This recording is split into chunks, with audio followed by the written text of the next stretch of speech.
बिस्मिल्लाहिर्रहमानिर्रहीम। आप देख रहे हैं हमारा यूट्यूब चैनल लीगल ईगल्स। आज का जो हमारा टॉपिक है वो पार्लियामेंट का मुश्तरका इजलास क्या होता है उससे मुतल्लक है। पार्लियामेंट का मुश्तरका इजलास, इसको मुश्तरका क्यों कहा जाता है, पार्लियामेंट के मुश्तरका इजलास को किस कानून के तहत बुलाया जाता है, पार्लियामेंट का मुश्तरका इजलास कौन बुला सकता है, पार्लियामेंट का मुश्तरका इजलास क्यों बुलाया जाता है, इसके मुहर्रकात क्या होते हैं। पाकिस्तान के अंदर जो पार्लियामेंट का मुश्तरका इजलास है उसकी सबसे बड़ी वजह क्या है, या मौजूदा हुकूमत के अंदर अगर पाकिस्तान की पार्लियामेंट का मुश्तरका इजलास बार बार बुलाया जाता है तो उसकी क्या रीज़न्स हैं कि ये सबसे ज़्यादा जो मौजूदा हुकूमत है इसमें जॉइंट सेशंस बुलाए जा रहे हैं। पार्लियामेंट का जो जॉइंट सेशन होता है उसको मुश्तरका इजलास इसलिए कहा जाता है, जॉइंट इसलिए कहा जाता है क्योंकि पार्लियामेंट का जो दो हाउसेज हिस्सा हैं, पार्लियामेंट का एक हिस्सा कानून साजी के लिए कौमी असम्बली का है जिसमें आपके MNAs बैठते हैं जिनकी तादाद 342 है।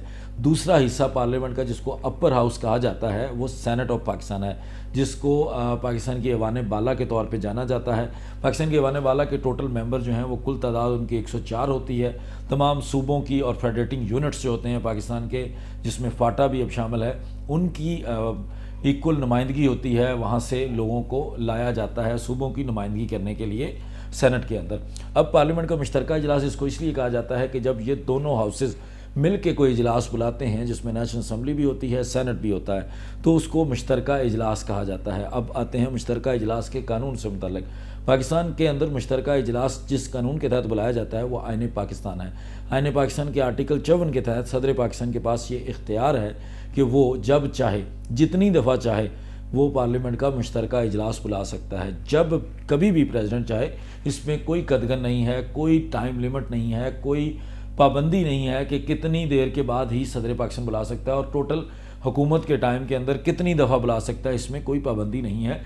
जितनी दफ़ा चाहे सदर पाकिस्तान मुश्तरका इजलास बुला सकता है। नॉर्मल में हमें ये लगता है कि जो पार्लियामेंट के इजलास होते हैं उनको समन करने के लिए जो पावर्स हैं, जो ताकत है, वो सिर्फ सदर पाकिस्तान के पास है, लेकिन मुश्तरका इजलास को बुलाने के लिए स्पीकर के पास भी पावर्स हैं। जब कभी मुल्क के अंदर ऐसी सिचुएशन होती है जिसके अंदर आपके मौजूदा सदर पाकिस्तान को उनके ओहदे से हटाना होता है, रिमूवल ऑफ प्रेसिडेंट होता है, प्रेसिडेंट का मुआखज़ा करना होता है, प्रेसिडेंट के ऊपर कोई इल्ज़ामात लग जाते हैं, सदर पाकिस्तान को हटाना ज़रूरी हो जाता है, तो तब स्पीकर कॉन्स्टिट्यूशन का, आईन पाकिस्तान का सहारा लेते हुए और लोगों की जो उनके मेंबरान हैं पार्लियामेंट के, उनकी रेजोल्यूशन के ऊपर भी सदर पाकिस्तान को हटाने के लिए मुश्तरका इजलास बुला सकता है। आईन पाकिस्तान के अंदर जिस तरह सदर पाकिस्तान को हासिल है इख्तियार मुश्तरका इजलास बुलाने का, इसी तरह स्पीकर कौमी असम्बली को भी ये इख्तियार हासिल है।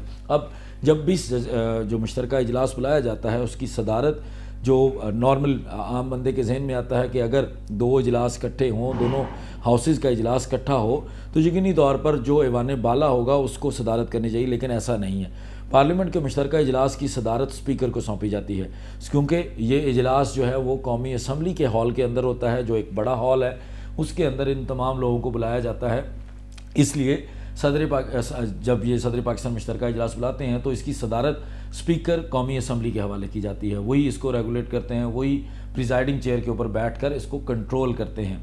उसके बाद जब कभी भी मुश्तरका इजलास पार्लियामेंट का बुलाया जाता है तो पाकिस्तान के बाहर के जो ममालिक हैं, गैर मुल्की सफ़ीर भी उस इजलास में बुलाए जाते हैं, उनको भी गैलरी में बिठाया जाता है। पाकिस्तान की टॉप ब्यूरोक्रेसी भी वहाँ मौजूद होती है। पाकिस्तान के बाहर के लोग, पाकिस्तान के अंदर जो बाहर से विजिटर्स आए होते हैं, उनको भी ये हक़ दिया जाता है कि आप देख सकते हैं। और पाकिस्तान के अंदर पाकिस्तान की आम आवाम भी उस हाउस को देखने के लिए, उनको भी पब्लिक गैलरी के अंदर उनके लिए भी कुछ जो नशिस्तें हैं वो मखसूस कर दी जाती हैं। इसके बाद पार्लियामेंट का मुश्तरका इजलास क्यों बुलाया जाता है, पार्लियामेंट के मुश्तरका इजलास को बुलाने की ज़रूरत क्यों महसूस होती है, और हालिया दिनों में चूँकि बार बार पार्लियामेंट के मुश्तरका इजलास की ख़बरें आती हैं तो वो उसकी क्या बड़ी वजह है।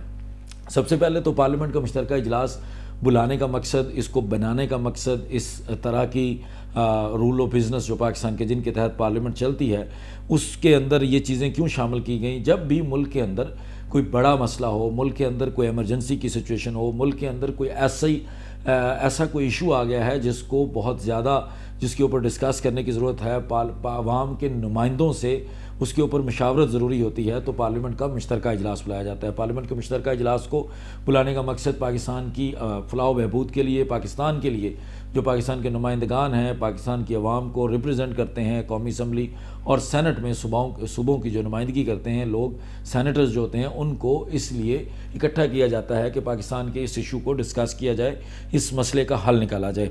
उसके बाद पाकिस्तान के अंदर जब कानून साजी का तरीक़ेकार, जिसके ऊपर हम कानून साजी को जो उसके बेसिक पॉइंट्स हैं उसको किसी और वीडियो में इंशाल्लाह डिस्कस करेंगे। पाकिस्तान के अंदर जब कानून साजी जो कि तरीक़ेकार होता है, एक हाउस में बिल आता है, फिर वहाँ से पास होता है, दूसरे हाउस में जाता है, उसके बाद वहाँ से पास होता है और उसके बाद सदर पाकिस्तान को भेजा जाता है। तो जब इस तरह कानून साजी के अमल के अंदर कोई रुकावट पैदा हो रही हो, पाकिस्तान की कानून साजी के अंदर एक हाउस की तरफ से कोई रेजिस्टेंस आ रही हो, या कोई बिल जो है वो उसको दूसरे हाउस के अंदर भेजे हुए 90 दिन हो गए हों और वो बिल पास ना हुआ हो, तो ऐसी सूरत में इस तरह की कानून साजी को पास करने के लिए भी मुश्तरका इजलास का सहारा लिया जाता है। मुश्तरका इजलास में तमाम लोगों से वोटिंग ली जाती है। अगर तमाम मेजॉरिटी, जो पाकिस्तान की मेजॉरिटी होती है उस मुश्तरका इजलास की, उन लोगों की तरफ से अगर उस बिल को पास करने के लिए हाँ में जवाब आ जाए तो उस बिल को पास कर दिया जाता है और सदर पाकिस्तान को भिजवा कर उसको एक्ट बना लिया जाता है।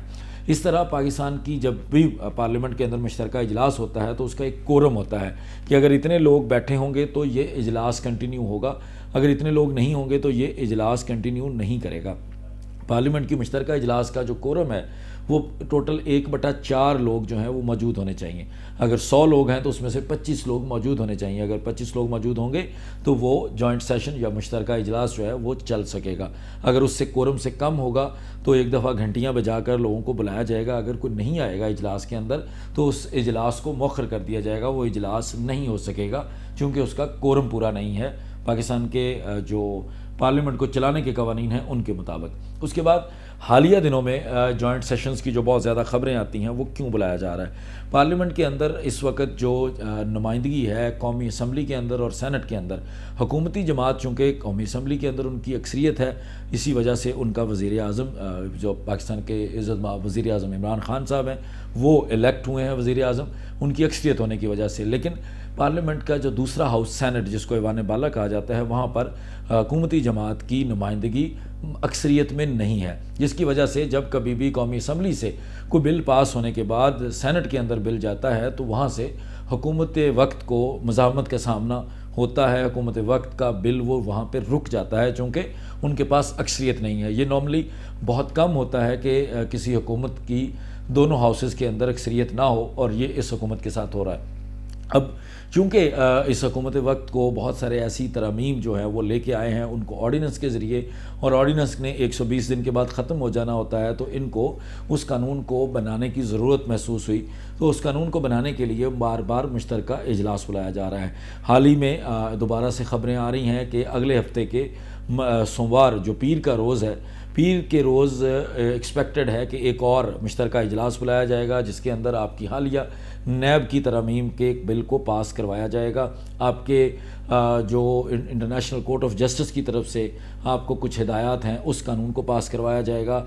आपके ऊपर जो इलेक्ट्रॉनिक वोटिंग और ओवरसीज़ पाकिस्तानी, जो समुंदर पार पाकिस्तानियों से मतलब, जिसके ऊपर हमने पहले भी वीडियो बनाई थी, वो बिल भी अभी पेंडिंग है। इस तरह के बिल्स समेत काफ़ी और बिल्स को पास करवाया जाएगा जो आने वाला मुश्तरका इजलास है। अब मुश्तरका इजलास में हुकूमत के लिए आसानी कैसे होती है अगर वो बिल पास करवाना हो उन्होंने या कोई कानून बनवाना हो, चूँकि उनके पास नेशनल असम्बली के अंदर एक मेजॉरिटी मौजूद है।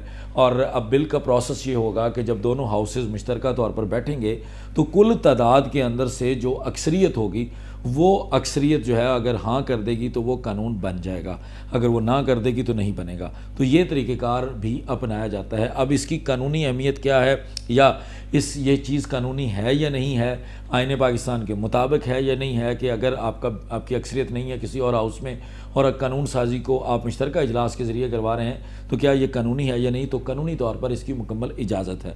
हुकूमत वक्त के ऊपर कानूनी तौर पर इस चीज़ के ऊपर कोई एतराज़ नहीं किया जा सकता। टेक्निकली ये बिल्कुल ठीक है, लेकिन अगर इसको प्रैक्टिकली देखा जाए तो पाकिस्तान की, चूँकि ये जो कौमी असम्बली और ऐवान बाला जो सेनेट है आपका, ये पाकिस्तान की आवाम की नुमाइंदगी करते हैं। जब पाकिस्तान की आवाम के तमाम नुमाइंदे एक पेज पर ना हो, एक सफ़े पर ना हो, उनका आपस में उनकी मफाहमत ना हो, तो ऐसी कानून साजी यकीनी तौर पर नुकसानदेह साबित होती है। तो ये है जॉइंट सेशन, मुश्तरका इजलास। बहुत शुक्रिया। अस्सलाम वालेकुम।